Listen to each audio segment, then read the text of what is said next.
Saudara, Sovereign Wealth Fund, SWF, istilah asing. Banyak yang bingung, bagaimana kalau saya sebut Lembaga Pengelolaan Investasi atau LPI, kami bumikan lagi dengan contoh konkret nih.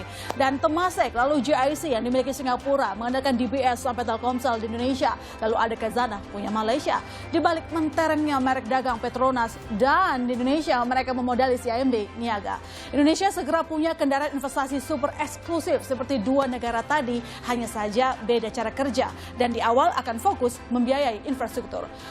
Why SWF? Mengapa instrumen ini yang dipakai Indonesia sebagai sumber pembiayaan infrastruktur? Apakah korporasi BUMN konstruksi infrastruktur kita kurang dana? Apakah pemerintah kurang uang untuk pembangunan? Jawabannya, iya benar. Saya bawa ke bukti teknis apa urgensi dibentuknya SWF. Tengok data investasi langsung di Badan Koordinasi Penanaman Modal BKPM. Kemarin mengklaim target investasinya sukses berat, melebihi target alias di atas 100%. Selamat Indonesia. Tapi jangan senang dulu. Tengok minat investasi asing langsung, saudara. Dari tahun ke tahun, angkanya terus turun. 2020 adalah 412,8 triliun rupiah. Belum lagi rasio utang Indonesia terhadap produk domestik bruto juga terus meningkat. Akhir 2019 mencapai 30,2%.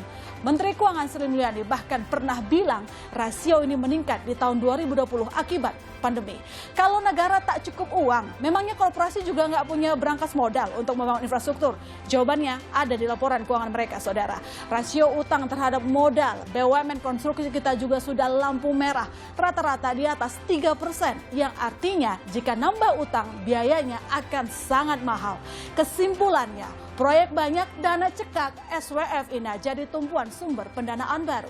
Business Talk, rujukan bagi pembuat kebijakan, dunia usaha, dan penentu kesejahteraan setiap individu. Saya Masizar Tarigan.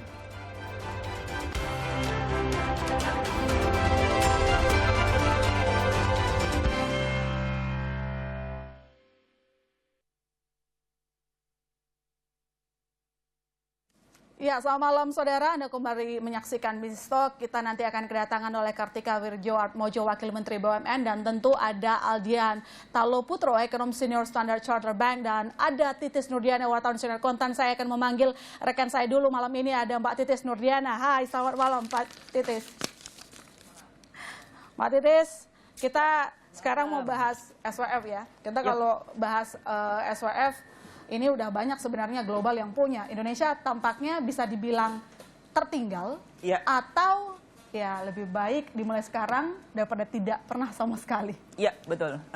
Betul Mbak Ilona. Jadi kalau kita melihat kelahiran LPI, Lembaga Pengelola Investasi, sebetulnya kita punya bibitnya.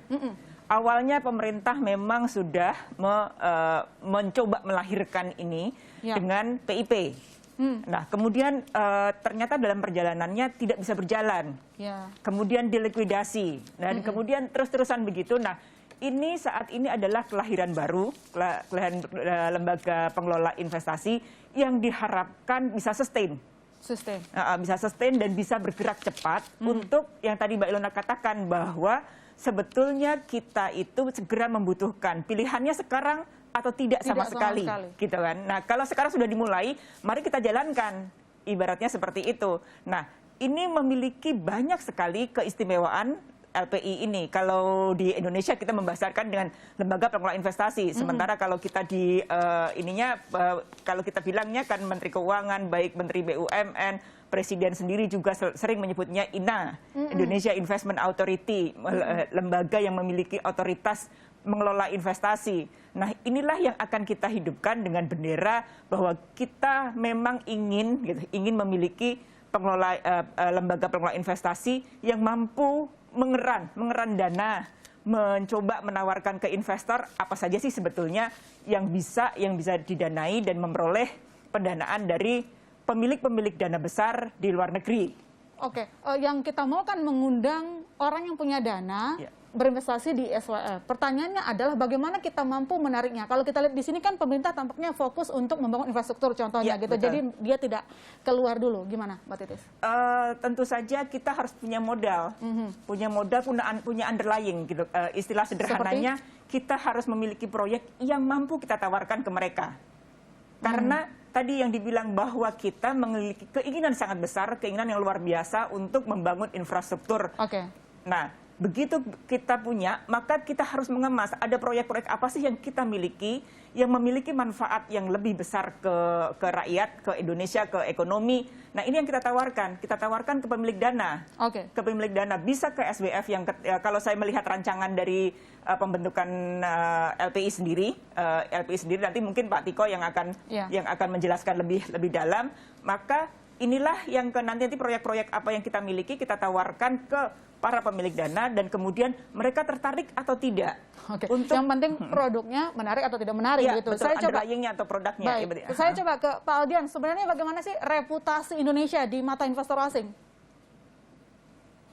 Ya, sebenarnya kalau kita lihat reputasi Indonesia termasuk baik di mata asing. Baik.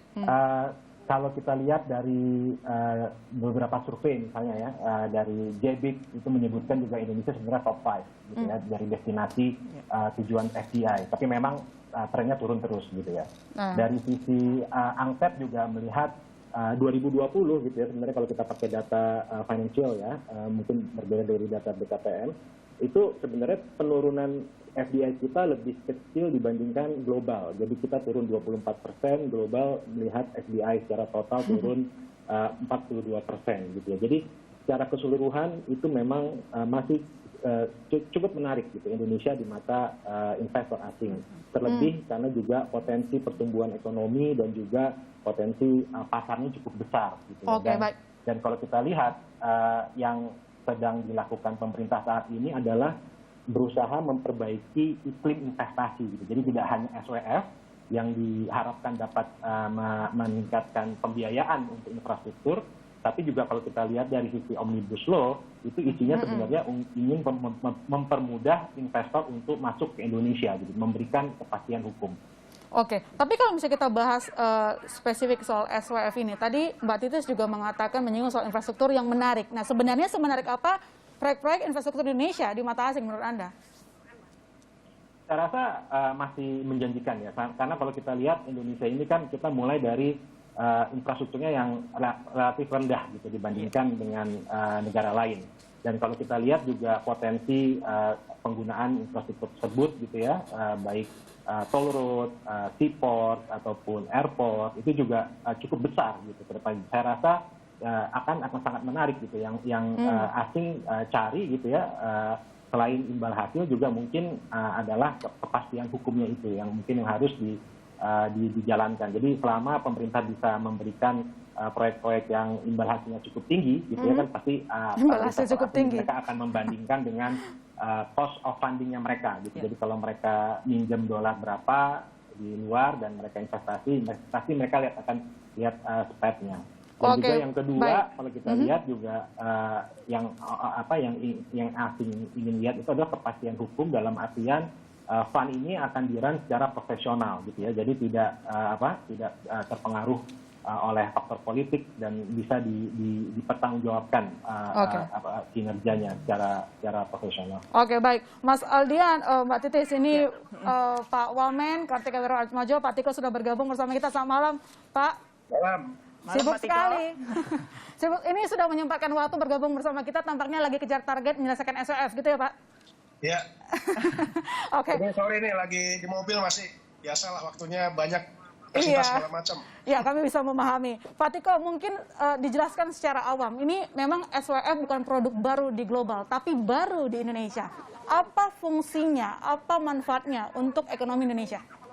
Baik, jadi SWF ini sebenarnya di Indonesia, ini termasuk yang modelnya berbeda dengan yang di negara-negara lain. Karena memang SWF di negara lain, kalau di negara maju, biasanya SWF itu adalah untuk mengelola excess reserve. Jadi kalau negara itu punya pendapatan lebih, dia investasikan di instrumen khususnya di luar negeri. Dan di SWF Indonesia, justru kita ingin membawa investasi masuk Indonesia dengan cara meleverage atau mengoptimalkan aset-aset yang sudah ada di Indonesia. Jadi ini menarik karena kita punya aset banyak yang sebelum ini belum pernah kita kerjasamakan dan belum optimal. Jadi belum optimal. Nah tadi kalau kita bicara mengenai pendanaan pembangunan, jadi ini kita mempunyai model hybrid karena kita melihat di dunia ini banyak dana investasi dengan skala besar ya triliunan dolar yang ada di berbagai negara, baik dalam bentuk dana pensiun, private equity dan sebagainya. Ya mereka ini mencari returnnya dalam bentuk IRR ya, yang tinggi. Iya. Dan di Indonesia, kalau kita bicara aset Indonesia seperti jalan tol misalnya ya, itu IRR-nya bisa 12-17% sebagai contoh. Nah ini buat mereka sebenarnya return yang menarik dan mereka mau berinvestasi dalam bentuk equity investment. Ya, jadi ini yang penting bahwa ini bukan utang, tapi equity investment. Artinya mereka mengerjasamakan dengan kita asetnya, baik mereka bisa sebagai pengelola mayoritas ataupun sebagai minoritas bersama-sama dengan kita. Dan nanti kita akan melist down aset-aset yang memang kita siapkan untuk bisa kita kerjasamakan. Oke. Ada beberapa yang sudah kita gagas di tahun pertama ini, yaitu toll road, karena memang toll road ini yang aset yang memang sudah cukup banyak dibangun dan memang saat ini kebutuhan pendanaannya besar. Kemudian yang kedua, kita melihat airport Indonesia, ya ini karena COVID memang menurun, tapi sebelum COVID, itu beberapa airport kita seperti Soekarno-Hatta, Ngurah Rai, itu termasuk airport yang kinerja pertumbuhannya tinggi sekali. Dan sangat diminati oleh investor internasional. Oke. Kita juga melihat sektor pelabuhan, karena pelabuhan Indonesia, khususnya pelabuhan kontainer, di Indonesia ini potensi pertumbuhannya masih sangat besar, karena negara Indonesia sebagai negara kepulauan, dan kita lalu lintas angkutan barang meningkat, pasti jangka panjang kita akan tumbuh besar sekali dalam angkutan laut, khususnya di perairan yang archipelago seperti Indonesia. Oke, artinya memang cukup menarik untuk para investor dan tadi juga Pak Tiko mengatakan aset kita banyak yang belum dimaksimalkan. Tapi pertanyaannya kenapa baru sekarang? Nggak dari dulu, jangan jawab dulu Pak Tiko, kami masih akan segera kembali di Bisnis Talk, saudara. Iya, jadi gini,